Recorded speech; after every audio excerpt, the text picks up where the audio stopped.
Assalamualaikum warahmatullahi wabarakatuh. Di sini kami dari kelompok 3 akan membahas terkait marketing plan UMKM Destiku. Next. Dengan anggota kelompok yang pertama ada Mahil, yang kedua ada Ayu Priyogumilang, yang ketiga ada Nindya Sevia, yang keempat Dewi Lailatul, yang kelima ada Ilham, yang keenam Rima, yang ketujuh saya sendiri Bicara Syadi Putri, yang ke-8 ada Puput Junior. Next. Untuk pembahasan UMKM Bestiku akan dijelaskan oleh rekan saya. Dipersilakan. Baik, di sini saya akan menjelaskan UMKM Bestiq. Ini merupakan sebuah UMKM yang bergerak di olahan makanan perikanan hasil laut nelayan Muncar Banyuwangi.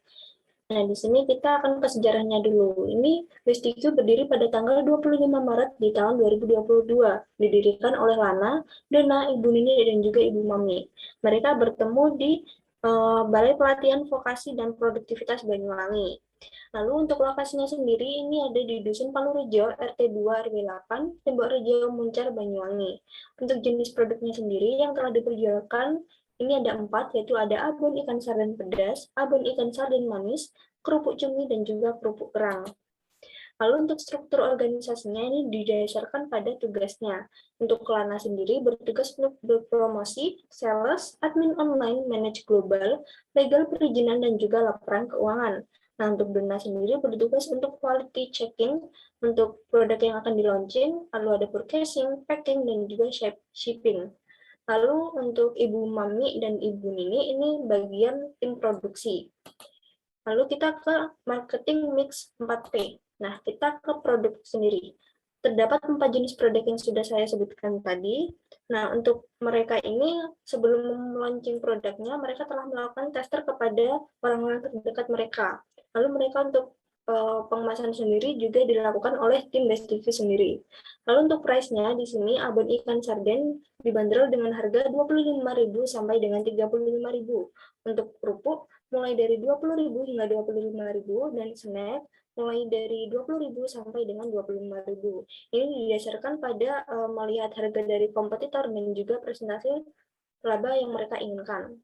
Untuk promosi sendiri, mereka menggunakan media sosial seperti WhatsApp, Instagram, dan juga Facebook. Mereka telah berinteraksi dengan pelanggan mereka di sana. Lalu untuk marketplace-nya, mereka menggunakan Tokopedia. Untuk price-nya, ini mereka distribusinya telah menjangkau berbagai wilayah, seperti Jawa Timur, Jawa Tengah, Jawa Barat, Jakarta, Lampung, Riau, hingga Hong Kong. Ini merupakan salah satu pintu awal bagi Bestiq untuk melangkah ke pasar yang lebih global. Lalu selanjutnya akan dijelaskan oleh teman saya.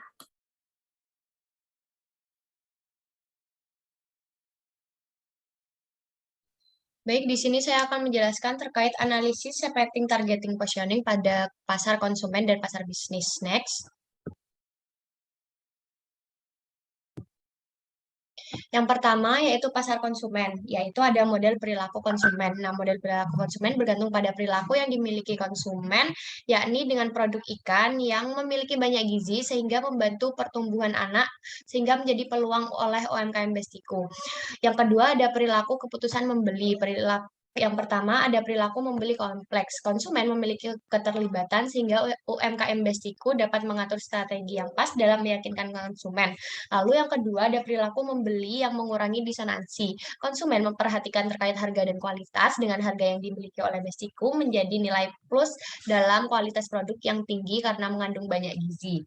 Lalu ada perilaku membeli kebiasaan terjadi karena adanya ketertarikan dan banyak konsumen Bestiku yang membeli secara rutin. Dan yang keempat ada perilaku membeli yang mencari variasi. Bestiku telah membuat beberapa variasi, maka akan memperkecil konsumen untuk beralih karena bosan. Yang ketiga ada karakteristik yang mempengaruhi perilaku konsumen. Yang pertama ada faktor budaya, karena letak Banyuwangi banyak pantai sehingga olahan ikan itu sudah menjadi kebiasaan untuk dikonsumsi oleh masyarakat. Yang kedua ada faktor sosial, banyak masyarakat yang minat dengan produk abon, maka dapat menginfluence konsumen yang lainnya, terutama dengan promosi yang dilakukan pada jejaring sosial. Yang ketiga ada faktor pribadi. Faktor pribadi ini dapat terjadi karena faktor harga dan kondisi ekonomi. Dan produk Bestiku ini tergolong murah dengan harga abon yang cukup terjangkau. Yang keempat ada faktor psikologis. Faktor psikologis dipengaruhi oleh motivasi konsumen yang membeli karena produk basiku ini cukup bergizi. Yang keempat ada proses keputusan membeli. Sesuai dengan kebutuhan yang dimiliki, produk abon ini mudah untuk dimakan sehingga menjadi nilai plus untuk produk UMKM ini. Lalu ada pasar bisnis. UMKM Bestiku ini memiliki pasar bisnis dengan pembelinya yang banyak dengan beragam segmen tetapi tidak dengan kapasitas yang besar. UMKM Bestiku ini pasar konsumennya itu pasti termasuk ke pasar individu. Next. Untuk selanjutnya akan dijelaskan oleh rekan saya. Selanjutnya adalah pasar global. Nah, berikut ini adalah tahapan yang penting untuk diperhatikan ketika akan memasuki pasar global. Yang pertama ada memutuskan ke luar negeri, yang kedua ada memutuskan pasar yang akan diekspansi, dan yang ketiga adalah memutuskan bagaimana memasuki pasar. Next. Untuk memutuskan ke luar negeri sendiri, Bestiku saat ini telah berhasil memasarkan produknya ke berbagai wilayah di Indonesia, bahkan Hong Kong. Nah, maka dari itu, sudah saatnya Bestiku untuk menembus pasar global yang lebih luas. Nah, langkah selanjutnya yang harus mereka lakukan adalah mengidentifikasi produk-produk apa saja yang sudah siap untuk melakukan ekspor. Nah, sebagaimana makanan olahan, semua produk Bestiku harus mampu menjaga kualitas dengan menetapkan standar operasional produksi agar rasa produk terjaga. Next. Yang selanjutnya adalah memutuskan pasar yang akan diekspansi. Yang pertama ada berapa banyak pasar yang akan diekspansi. Nah, Bestiku ini harus menimbang berbagai faktor sebelum memilih negara yang akan diekspansi. Nah, sehingga dapat memulai untuk mengirim barang ke negara terdekat. Nah, setelah itu bisa menelusuri permintaan produk yang paling banyak. Selanjutnya adalah evaluasi pasar potensial. Nah, selain produk yang berkualitas, pelaku Bestiku ini juga harus memperhatikan jenis perizinan yang perlu dipenuhi sebelum barang bisa beredar di negara tujuan. Nah, negara tujuan dari Bestiku ini adalah Singapura dan Malaysia. Seperti Singapura sendiri, nah persyaratan yang diperlukan adalah mengajukan traders license dengan Singapore Food Authority atau SFA. Yang untuk Malaysia, persyaratannya adalah memiliki sertifikasi halal dan sudah terdaftar di Badan Pengawas Obat dan Makanan atau BPOM. Next. Untuk yang selanjutnya adalah memutuskan bagaimana memasuki pasar. Yang pertama ada ekspor tidak langsung. Nah, ekspor tidak langsung ini bisa melalui perantara, yaitu eksportir itu eksportir domestik itu biasanya membeli produk kemudian menjualnya di luar negeri. Yang kedua dengan menggunakan web global. Nah, Bestiku ini dapat mengembangkan promosi yang lebih luas melalui marketplace internasional seperti Alibaba, AliExpress, Amazon, dan juga eBay. Untuk materi selanjutnya akan dijelaskan oleh rekan saya.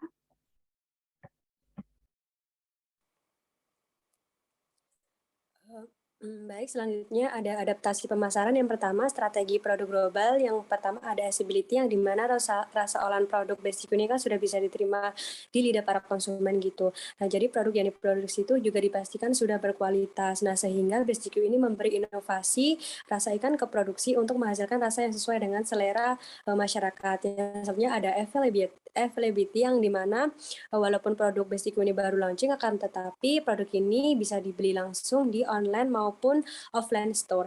Ya, selanjutnya ada affordability, yang dimana harga produk Bestiku ini sangat affordable gitu ya, karena harganya sangat terjangkau, dibanderol dengan harga dari 20.000 sampai 35.000. Nah, selanjutnya ada standarisasi produk. Nah, jadi Bestiku ini produk baru, akan tetapi produk ini kan memiliki keunggulan yaitu cita rasa khas yang dapat diterima masyarakat. Jadi untuk produk Bestiku ini sudah terstandarisasi baik dari kemasan, terus dalam mempertahankan cita rasa ikan yang diambil dari nelayan langsung di Muncar. Nah, selanjutnya ada strategi adaptasi produk, yang dimana Bestiku ini memiliki produk yang berkualitas dan memiliki berbagai macam olahan produk berbeda. Tujuannya itu agar konsumen itu tidak bosan. Nah, selanjutnya ada strategi komunikasi global. Nah, jadi untuk komunikasi itu memanfaatkan media sosial agar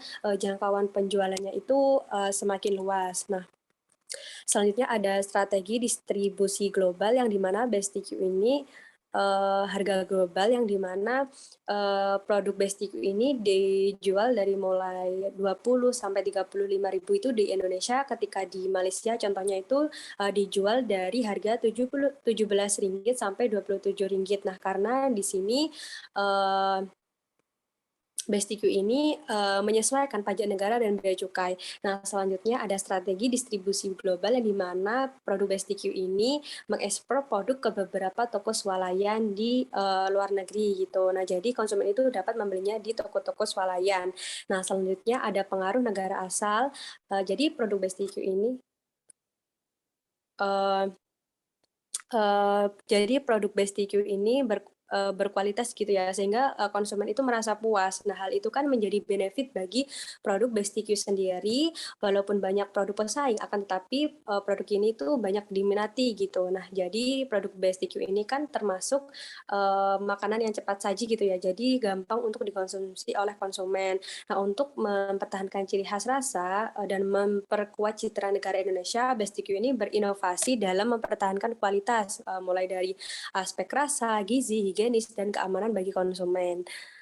Selanjutnya akan dijelaskan oleh teman saya.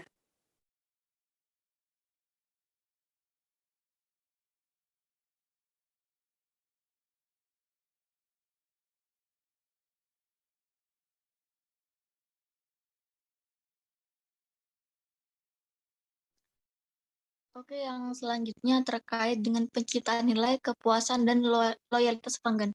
Oke, yang pertama di sini ada tentang penciptaan nilai dan kepuasan dari pelanggan.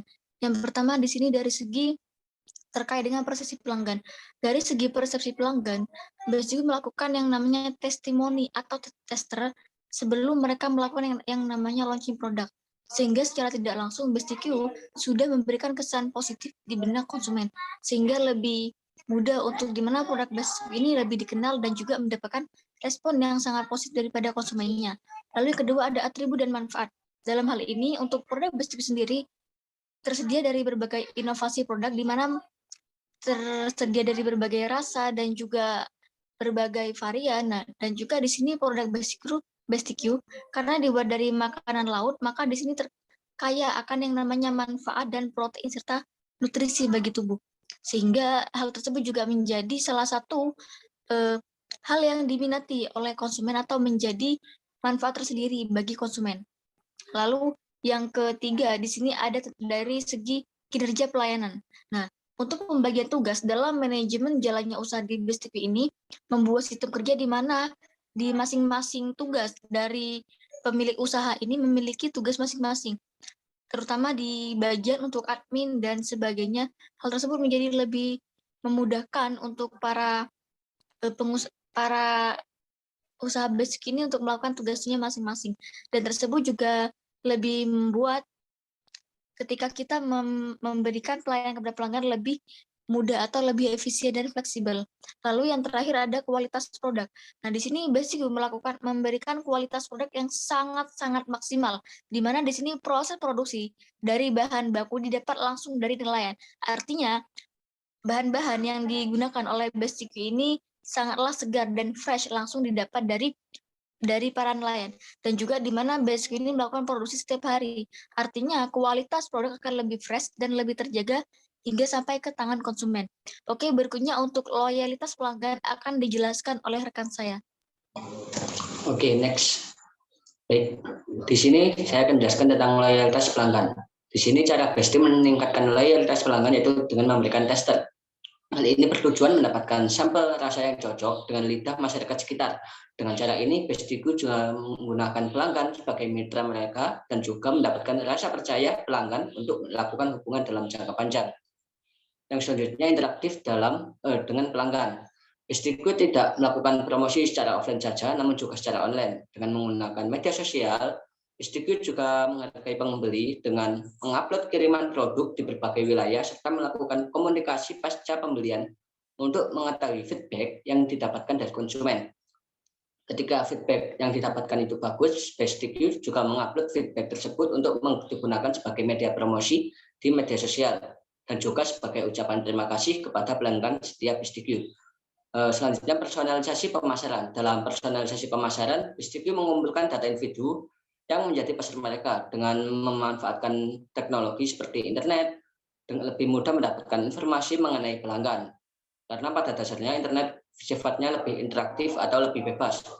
Hal ini bertujuan untuk mengetahui stok yang diperlukan untuk produksi, meskipun selama ini stok produksi selalu habis dan Oleh karena itu, BESTIQ akan memperbanyak stok yang mana akan dipasarkan baik dalam maupun luar negeri.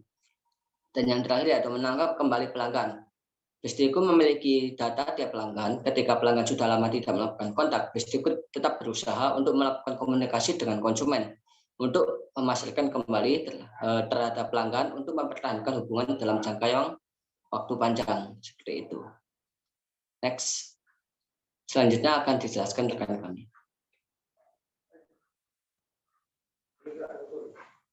Kemudian ada membangun kekuatan merek, ada brand equity and brand positioning. Next. Brand equity.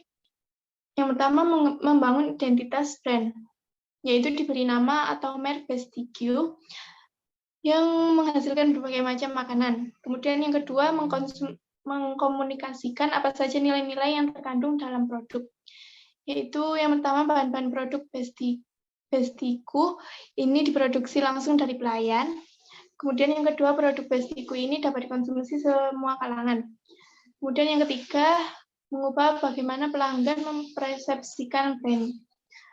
Yaitu di BESTIQ melakukan tester terlebih dahulu kepada teman, sanak saudara, dan masyarakat di lingkungan sekitar mereka. Kemudian yang keempat, membangun ikatan mendalam dengan pelanggan. Tim BESTIQ ini melakukan promosi lewat media sosial, melalui WhatsApp, Instagram, dan Facebook, dan memanfaatkan platform. Next. Kemudian ada brand positioning. Yaitu yang pertama manfaat produk. Nah, manfaat produk ini yakni kesehatan tubuh karena produk BESTIQ ini terbuat dari bahan-bahan yang fresh dan segar. Kemudian yang kedua, kemasan atau atribut produk. Yaitu yang pertama, pengemasan dilakukan oleh tim BESTIQ sendiri. Kemudian yang kedua, kemasan menggunakan botol kemasan lalu disterilkan dan diberi label. Kemudian yang ketiga, ada harga dan kualitas produk. Nah, kualitas produk ini tidak perlu diragukan lagi karena produksinya ini langsung dari pelayannya. Pelayan.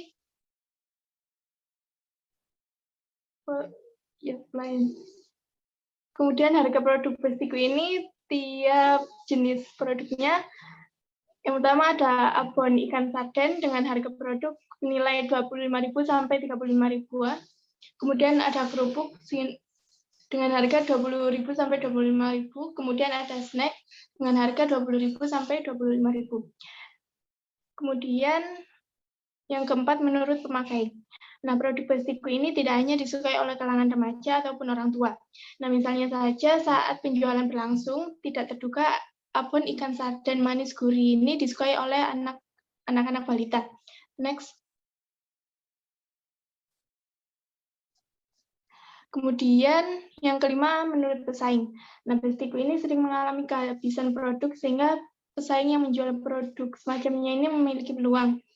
Kehabisan produk ini disebabkan karena kurangnya produksi. Kemudian kategori produk. Nah, produk BESTIQ ini awalnya ditujukan kepada remaja dan orang-orang dewasa saja. Tapi saat penjualan berkembang itu, sasaran mereka bertambah, yaitu anak-anak balita. Next. Selanjutnya akan dijelaskan oleh teman saya. Terima kasih. Baik, yang selanjutnya adalah pengembangan produk baru.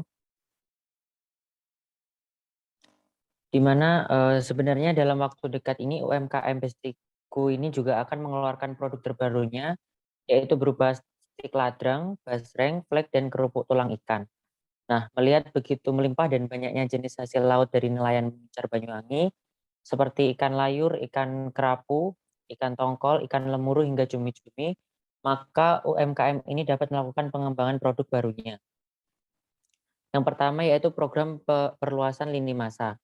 Salah satu produk dari UMKM ini yang cukup terkenal adalah abon ikan sardennya.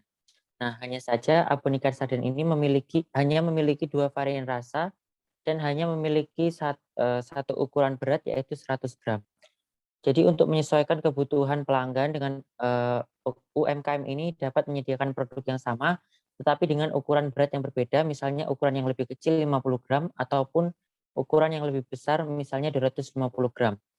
Begitu juga untuk produk-produk kategori snack atau kerupuk yang bisa diberi beberapa pilihan ukuran dan varian rasa yang berbeda. Yang kedua yaitu program diversifikasi. UMKM ini dapat menciptakan produk-produk baru dengan tetap berbahan dasar hasil laut, contohnya yaitu frozen seafood olahan. Jadi frozen seafood olahan ini memiliki umur simpan yang lebih lama dan sekarang ini juga sudah banyak toko-toko khusus yang menjualnya, sehingga nantinya produk baru ini juga dapat didistribusikan dengan mudah. Selain itu, hasil ikan dari nelayan di daerah Muncar Banyuwangi di sana juga bisa diolah menjadi sarden, ikan kalengan, tepung ikan murni, bahkan minyak dan minyak ikan. Hanya saja untuk ketiga produk ini pastinya membutuhkan modal yang lebih besar dan juga proses produksi yang lebih kompleks. Dan yang terakhir yaitu program komplementer, di mana seperti yang saya bahas sebelumnya, jika UMKM ini berhasil mengembangkan produk baru dengan memproduksi frozen seafood olahan, maka produk komplementernya juga dapat sekaligus dijual seperti berbagai macam saus ataupun bumbu instan. Jadi dengan begitu pelanggan dapat membeli beberapa produk sekaligus di tempat yang sama. Sekian dari saya kembalikan ke moderator. Baik, itu tadi presentasi dari kelompok kami terkait marketing plan UMKM Bestiku. Apabila ada salah kata, mohon maaf. Terima kasih. Wassalamualaikum warahmatullahi wabarakatuh.